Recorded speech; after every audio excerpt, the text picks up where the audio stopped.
In terms of Islam, you may wonder what it can teach us about bringing peace in the world, when much of the instability and conflict in recent years has centered around Muslim countries. Yet, the sorry state of those nations is because they have moved far away from the true teachings of Islam. To get an accurate portrayal of Islamic governance and leadership, we should look to the era of the founder of Islam, the Holy Prophet Muhammad, peace and blessing of Allah be upon him. After the Holy Prophet, peace and blessing of Allah be upon him, migrated to the city of Medina, he formed a covenant with the Jewish people, whereby the Muslims and the Jewish citizens were to live together peacefully and with the spirit of mutual sympathy, tolerance, and equity. The covenant proved to be a magnificent charter of human rights and governance, and ensured peace between the different communities living in Medina. According to its terms, all people, regardless of their faith or ethnicity, were bound to respect the rights of one another. Freedom of belief and freedom of conscience were cornerstones of that treaty. Unity underpinned the agreement, whereby if Medina was attacked or threatened, the Muslims and Jews would join forces to defend it together and as one. Further, each community had the right to solve their internal issues according to their respective beliefs and customs. History testifies to the fact that the Holy Prophet of Islam, peace and blessing of Allah be upon him, upheld every aspect of that agreement. As immigrants, the Muslims sought to serve their new society and to respect the rights of all citizens of Medina. It was an outstanding example of successful integration and a manifestation of a peaceful and tolerant multicultural society. The Treaty of Medina was based directly upon the teachings of the Holy Quran.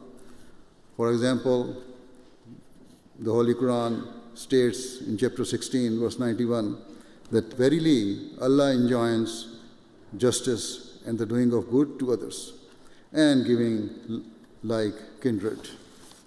Thus, the Holy Quran has outlined 3 levels of engagement with other people and other communities. The first and minimum level is of justice, whereby the Holy Quran advocates the need to treat everyone fairly and equitably. The standards of justice required by Islam are outlined in chapter 4, verse 136 of the Holy Quran, which states, "O ye who believe, be strict in observing justice, and be witnesses for Allah, even though it be against yourselves or against parents and kindred, whether he be rich or poor. Allah is more regardful of them both than you are. Therefore, follow not low desires so that you may be able to act equitably. And if you conceal the truth or evade it, then remember that Allah is well aware of what you do."